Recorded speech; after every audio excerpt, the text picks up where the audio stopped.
ini kadang kurang pro. Ini tadi yang udah dijelasin ya. Ada tipe why, ada tipe what, ada skills, ada adaptation.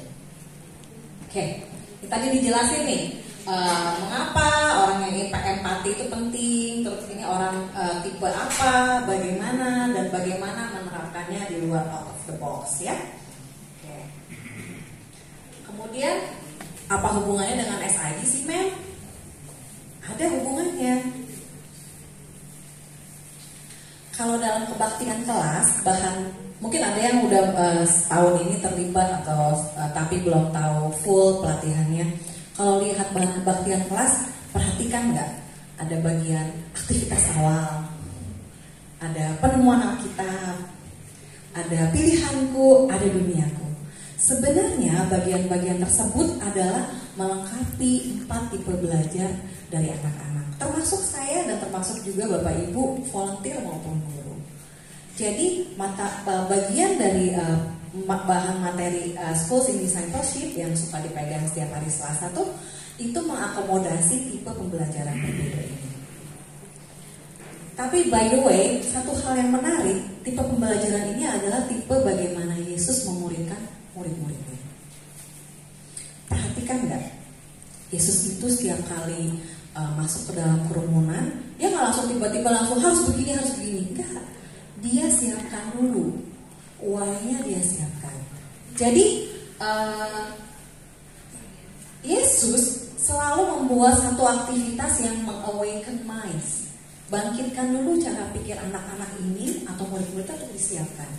Untuk menjebatani, kalau dia pakai perumpamaan, dia sebenarnya lagi awaken minds untuk connecting.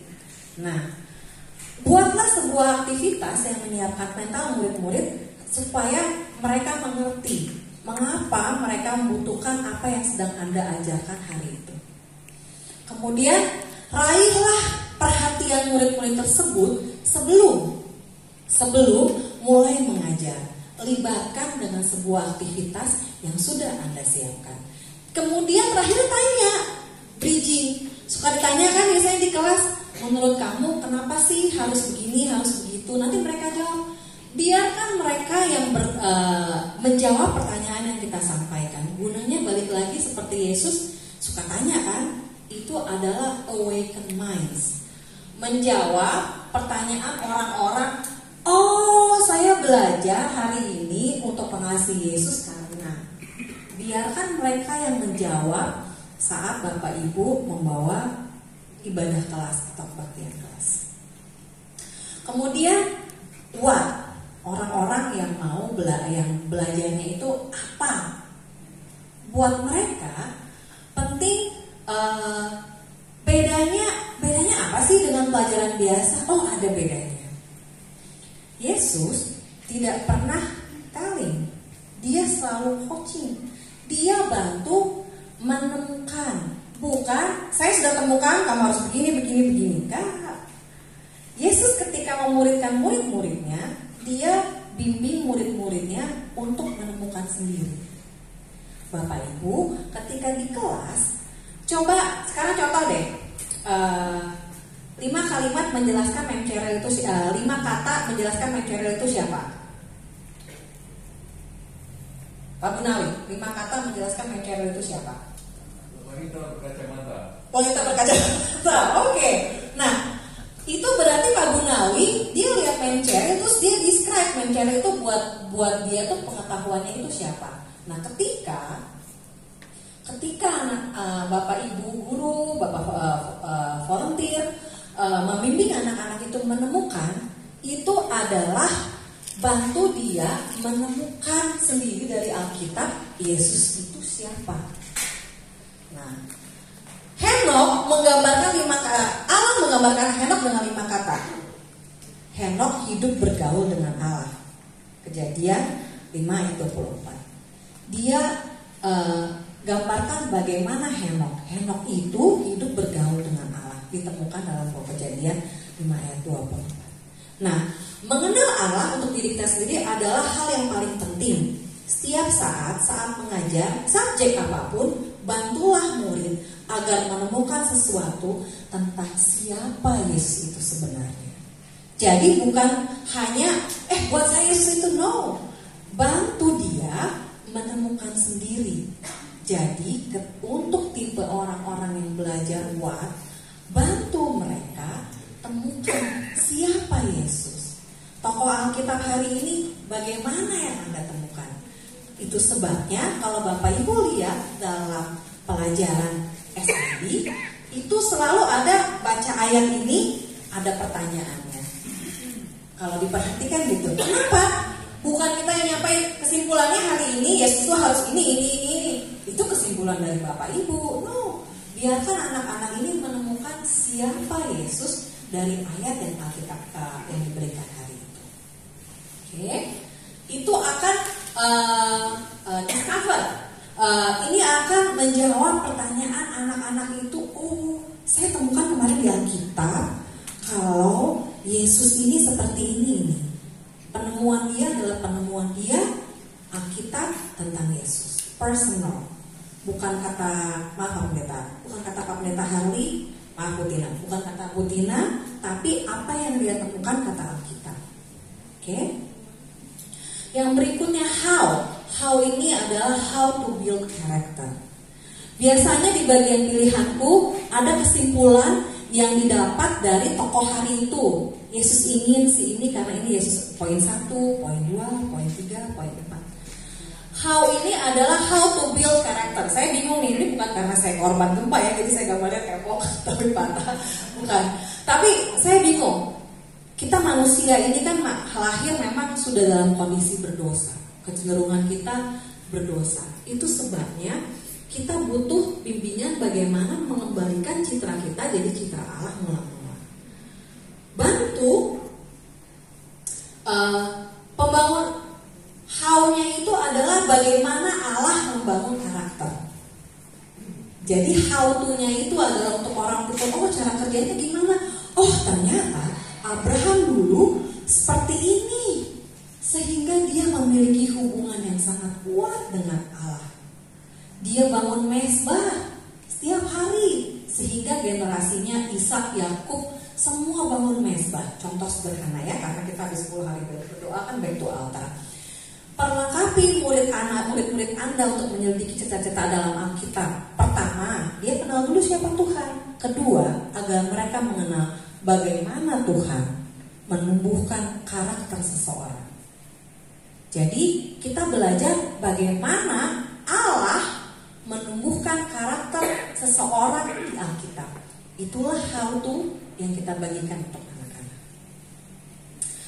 Bicarakanlah berulang-ulang tentang buah-buah Roh Kudus. Tanyakan kepada murid-muridmu buah-buah roh apa yang ditemukan dalam cerita Alkitab yang sedang dipelajari. Berdoa bersama murid-murid Anda supaya Tuhan menumbuhkan buah-buah itu dalam karakter mereka. Mintalah murid-murid Anda berdoa supaya Tuhan juga akan menumbuhkan buah-buah yang sama dalam karakter Anda juga. Jadi ngomong-ngomong, ini bukan, saya mau murid-murid saya jadi begini, no. Enggak. Ini kita bicara soal pertumbuhan menjadi murid Yesus itu sama-sama. Murid saya mendoakan siswa di sekolah, siswa juga mendoakan saya. Karena support sistemnya seperti itu supaya kita bisa membangun karakter. Bukan hanya, jadi gini ya, satu hal orang tanya, kenapa kamu masih mau dalam pelayanan di pemuritan? Siapa sih yang terberkati? Siswanya. Benar siswanya. Tapi satu hal yang dampak paling besar adalah bagaimana ketika saya melayani siswa-siswa tersebut, karakter saya dibentuk melalui melayani mereka. Ini bukan tentang siswa aja ya, tapi ini tentang keselamatan saya. Oke, nextnya itu adalah mana bisa? Oh situ ya. Oke, nih saya agak mikir kenapa sih gambarnya to the future and beyond? Itu iklan apa ya? Saya juga lupa. Tapi, nah, jadi saya senang dengan anak-anak ini nih. Wah, kayaknya I can do anything. God can do anything sebenarnya. God can do anything. Orang-orang yang punya tipe what if, saya mau aplikasikan dengan cara saya. Anak-anak kan kadang-kadang kita belajar tentang apa, aplikasinya dengan cara dia. Saya kadang-kadang senang tuh dengar, kalau makin besar kan bersaksi kan suka makin sedikit tuh. Saya kadang suka nguping-nguping 10 hari berdoanya anak-anak, kesaksiannya hebat-hebat loh. Lalu saya kadang-kadang this is the way, ginilah cara kita harus bersaksi. Kalau enggak, ini agak rasis sedikit usia. Kalau enggak yang sudah opa-opa sama oma-oma tuh kalau bersaksi luar biasa. Saya nggak ngerti kenapa generasi kita yang tengah-tengah ini kadang-kadang jarang bersaksi. Tapi saya lihat what if itu di anak-anak. Saya mau aplikasikan pelajaran hari dengan cara saya mau bagikan. Nah, ketika mereka tingkatkan kuasa untuk melakukan kebaikan.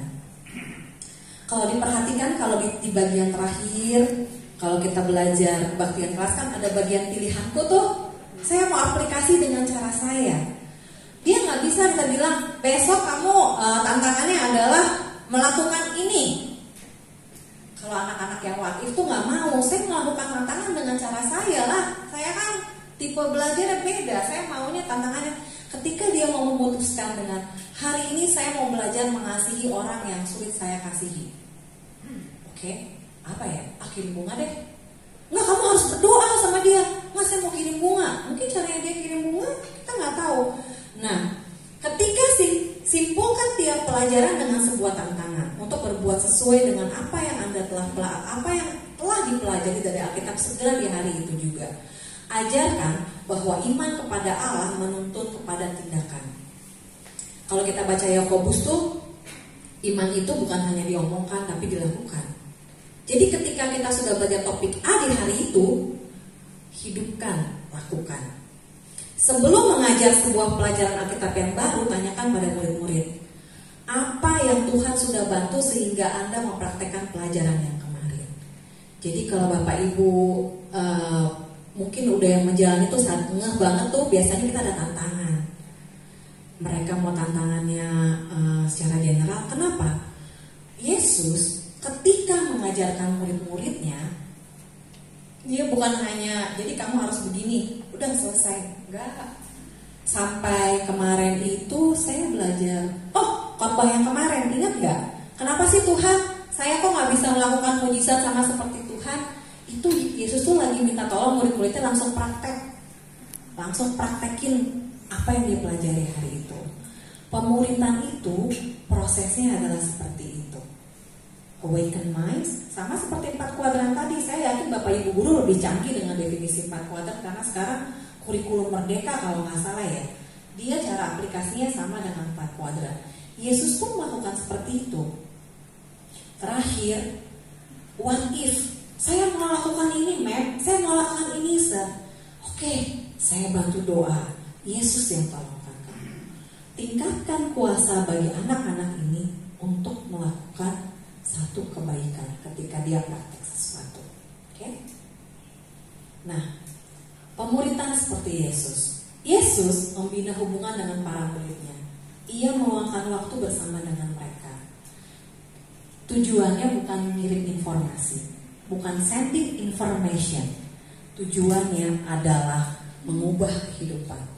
Ini yang seringkali saya hadapi ketika saya sama tim SID mau nggak jadi volunteer chaplain. Saya tidak bisa. Keluarga saya masih begini, keluarga saya masih begitu. Familiar nggak menceril? Ini sekarang koordinator sekarang kan menceril. Familiar nggak menceril? Saya pun begitu. Terus terang saya pun begitu. Berarti seperti ini. Yesus itu dia ajarkan, dia hidupkan. Dia ajarkan bagi orang lemah lembut. Baca di dalam Markus 10 ayat 13 sampai 16, dia lakukan.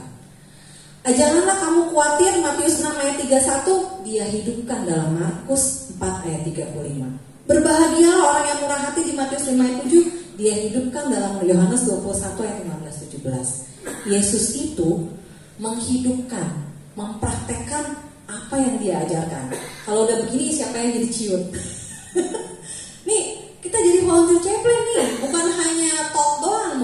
You should walk the talk, you should live it, hidupkan, lakukan, praktekkan. Biasanya udah sampai sini, kemanapun kami pergi, mau di Indonesia, mau di mana pun langsung, saya mah nggak sempurna, saya mah nggak bisa, pasti semua langsung begitu.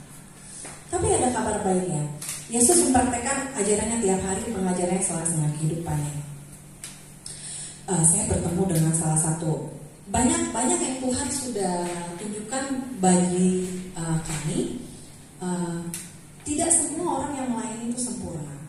Mungkin ada satu teman kami namanya D'Angelo Morris. D'Angelo Morris ini kalau secara penampilan Bapak Ibu pasti bilang ini orang Indo kayak ini preman gitu loh, karena dia penuh tato dari sini sampai setengah kepalanya dia penuh tato.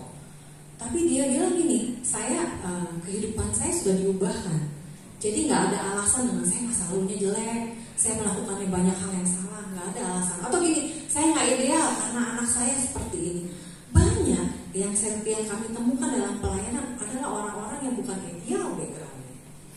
Tapi satu hal yang pasti yang jadi kekuatan bagi orang lain adalah ketika dia memulai mempraktekkan satu hal dan dia hidupkan, dia bagikan bagaimana strugglingnya dan bagaimana Yesus membantu, itulah proses pemuridan itu dimulai. Kenapa? Itu sebabnya hari ini kami berdua hanya membawa satu topik, WPA. Saya yakin Bapak Ibu di sini bisa memulai harinya dengan WPA. Memulai hubungan dengan Tuhan pagi-pagi, tanya sama Tuhan, Tuhan hari ini Tuhan mau saya lakukan apa? Satu hal itu dan itu dibagikan bagaimana strategi Bapak Ibu sama anak-anak. Satu itu saja. Itu sudah jadi berkat bagi anak-anak. Karena anak-anaknya, memang itu juga struggle. Kayaknya saya doang yang WPA struggle. Tapi Yesus bantu. Memuridkan itu adalah membagikan satu hal yang Yesus ajarkan dan satu hal yang Yesus bantu kita hidupkan kepada anak, kepada teman kita, kepada sesama. Itu disitulah proses pemuridan itu dimulai. Sekarang kabar baiknya, saya pun keterbatasannya sama dengan Bapak Ibu. Pergumulan yang saya hadapi sama dengan pergumulan Bapak Ibu. Waktu mungkin gak ada. Banyak orang yang relate dengan segala pergumulan yang Bapak Ibu hadapi. Tetapi ketika Bapak Ibu bisa overcome, bisa menang karena Yesus bantu, disitulah bagaimana proses memuridkan orang datang pada Yesus itu dimulai. Kalau misalnya Ibu Kartika tadi bilang, saya struggle-nya ini, tapi Yesus bantu saya, dia tetap ingatkan saya, dan bagaimana Yesus itu begitu luar biasa, dan itu menjadi berkat bagi orang lain. Begitulah prosesnya juga di sekolah. Jadi dari saya nih, Pak Bonawi mau sambung lagi berikutnya dari saya nih. Memulai perjalanan memuridkan itu adalah sebuah perjalanan. Siapa yang bertumbuh? Pertama saya, kedua anak-anak itu.